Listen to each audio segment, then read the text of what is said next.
What's up, everyone? My name is Dustin. This is Marketing Hot Takes, and we're here. Let's do this. All right, hit me up. Question one. Question one. Does influencer marketing actually work for getting customers? Yes, unless you're bad at it.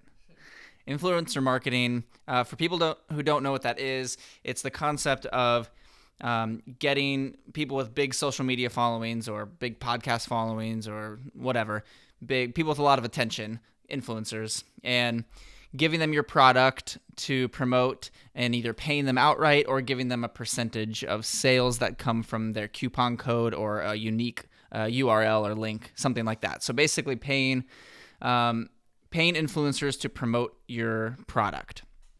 Okay, so it does work, but it doesn't work as well as it used to, and you have to be more creative now. Back in like 2014, 2015, when especially 2015, 2016, when Instagram and YouTube were just blowing up, there was the algorithm was different. And it was easier to get more attention, more, the likes were higher, the comments were higher, people were seeing things in their feed more because they were following less people.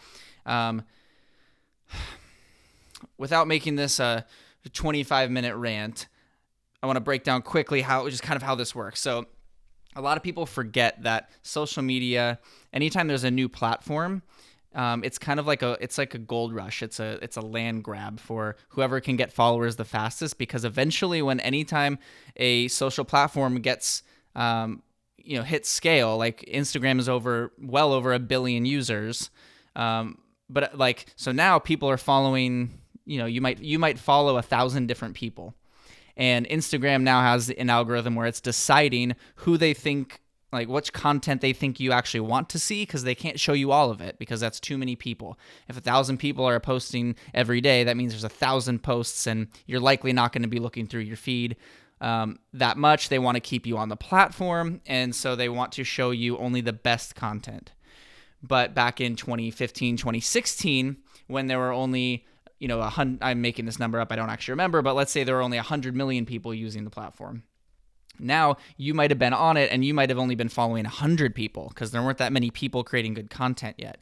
So now, back then the algorithm was straightforward. It was chronological. Whenever someone that you followed posted, you would see it in order. So you could just go through your feed and look through everybody and see everyone's posts. So it wasn't like you were, if you were following someone, they could pretty much guarantee you would see their posts. So the views were much higher on things. The attention was much higher on things. So back then, when,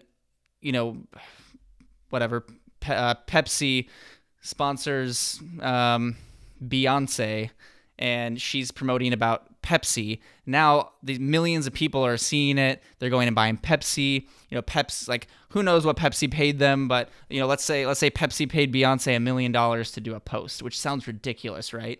But she had 5 million followers on there, and 5 million people saw it. That means she's getting an incredible deal on advertising, basically. That Pepsi was getting with Beyonce.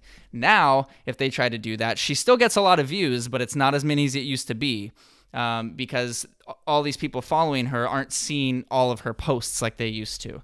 So roundabout way of saying influencer marketing works, but not as well. Now, instead of just, it almost used to be like a guarantee. But what's happening now is I think Instagram and YouTube and I think podcasts are really good right now for influencer marketing and getting people who are aligned with your brand to promote your stuff in an authentic way. It works really well, and that land grab is still kind of happening. But in general, I'm trying not to ramble too much here, but there's so much to cover with this question. So here's how I think it can still work. Let's say you have a t-shirt brand and you find an influencer who has 100,000 followers on Instagram or 10,000 followers on Instagram, whatever, and they align with your brand values. It makes sense to do a partnership deal with them. You might give them, let's say you give them 30% of every sale that comes through with the coupon code you give them. So, Barbara, the fitness influencer, is now, use code Barbara to get $5 off your shirt. And then people who use that, you track it, and then you give Barbara 30% of that sale. Barbara's super happy because she's getting paid. Her followers are happy because it's a brand that aligns with her and with them, and they like the shirts. You're happy because you're getting new customers that you weren't getting access to before. Influencer marketing is a form of advertising. But what's happening now is with Instagram's algorithm changing and people seeing less posts.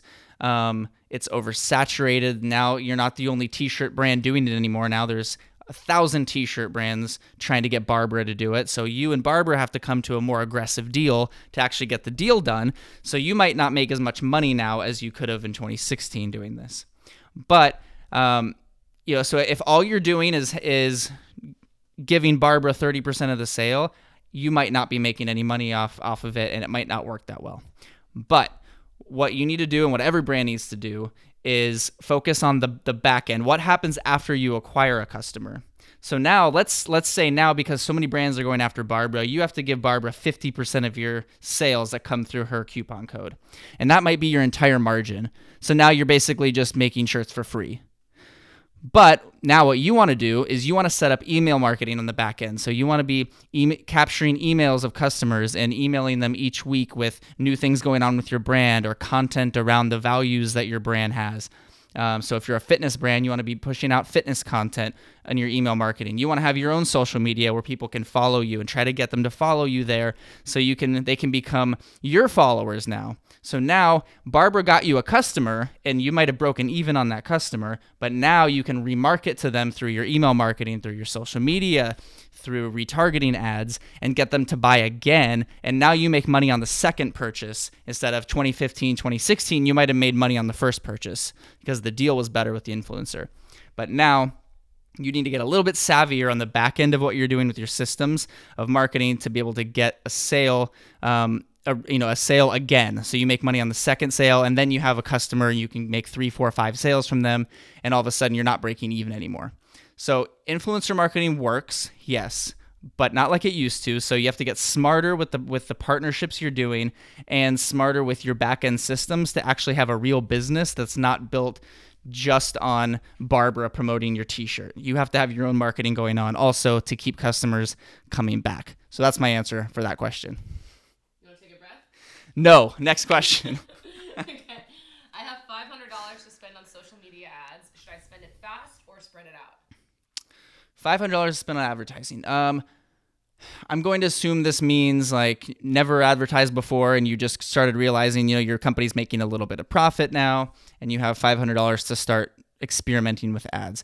So here's my answer. If I had $500 and a new brand, what I would do is I wouldn't spread it out as in, $5 on 100 different platforms of advertising. That's not going to give you enough data to even tell you what's working or not working. It's not going to give you enough reach to really make a good advertising buy out of it. What I would do, though, is spread it out I'd focus on one platform. So almost any company, if that's all you got is $500, I would go Instagram or Facebook.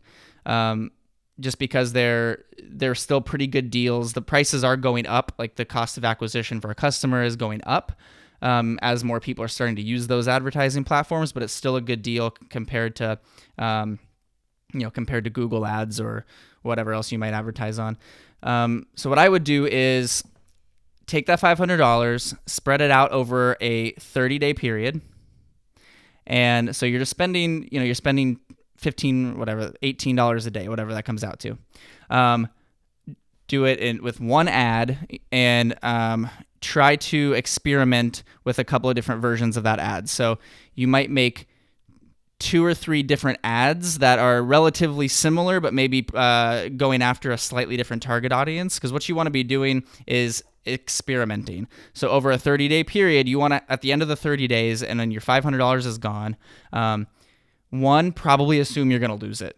Most people don't make money on their first attempt with paid ads. You have to do it long enough and spend enough, reach enough people to start learning what people are responding to and reacting to, and what which ads people are actually buying from and which ones aren't working so that you can start pumping more money into it. So your $500 is going to be experimental, focus on one platform, probably Facebook or Instagram, create a couple of versions of the ad, spread it out over 30 days so you can monitor it as it goes and you can make adjustments. Or if you see after 15 days it's just totally bombing, you can end it and then take the other $250 and try it again with a different type of ad. So use it as an experimentation so that next month, if you have that same $500 again, then you might start to turn a profit because you've learned what's working and what's not working. So $500, spread it out, one platform, experiment. What's a common mistake you see brands making on their way to 7 figures? On their way to 7 figures. So assuming this, a brand. Okay, so at Jump Influence, my marketing agency, we work a lot with companies who are already past the 6-figure mark, but they haven't hit $1 million a year yet in sales. So they're on their way to that. That's what they're trying to get to. So this is actually a really relevant question for me because this is basically what I do all day. The biggest mistake I see with companies that have already crossed through 6 figures and are working towards 7 figures is their email marketing is either being misused or not used at all. Email marketing is often overlooked by newer brands because the lure of social media marketing is so big, and social media marketing works, but it's not the only way to play the game. With social media, like we were just talking about with the influencer marketing thing, not everyone's going to see all of your social media posts because Instagram or YouTube or Facebook, their algorithms, Twitter, LinkedIn, whatever you're posting on, their algorithms are going to decide who sees and doesn't see your posts. Even if they're following you, it doesn't mean they're going to see it. With email marketing, when someone raises their hand and says they would like to get emails from you, it goes in their inbox. It just does. They're going to get it. They might not open it. They might not read it. They might not read every one or open every one, but they're going to get the email. So for me, what I advise companies to do on, and a big mistake I see them making is waiting too long to start doing email marketing, because if 30%, hear me correctly, 30% of your revenue is not coming from email marketing, you have a ton of money left on the table right now. Especially if you're a brand that is like consumer packaged goods. So if you're a protein bar company or whatever you are, something that people can buy over and over again, 30% of revenue needs to be coming from email marketing. And so chances are, if you're at 6 figures, not 7 yet, you're probably already doing a bunch of social media stuff, and maybe you're doing influencer marketing, and that's kind of how you got the ball rolling. Or maybe paid advertising. You've gotten really good at it, and you're targeting well. Now what you need to be doing is setting up your email marketing with things like abandoned cart emails. Like over 60% of people that abandon their carts, put something in the cart, they won't finish buying it. Meaning that's 60% more customers you could have with a couple simple follow-up emails just saying, hey, you forgot this in your cart, go ahead and finish your purchase. Or, hey, let me offer you free shipping if you finish your purchase today. There's so many things you can do with email marketing, well beyond just abandoned cart emails. That's just one example. But that's the biggest mistake I see brands making on their journey from kind of 6 figures working up to 7 figures a year. It'll get you there quick if you're not doing it already. So email marketing is my answer for that. Cool. Well, that was super fun. Thanks everyone for whoever submitted questions.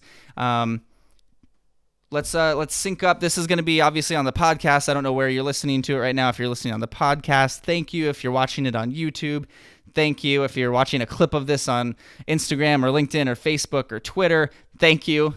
These are all over the place in a good way. But follow along where you'd like to and submit questions through DMs for the next episode. See you next time.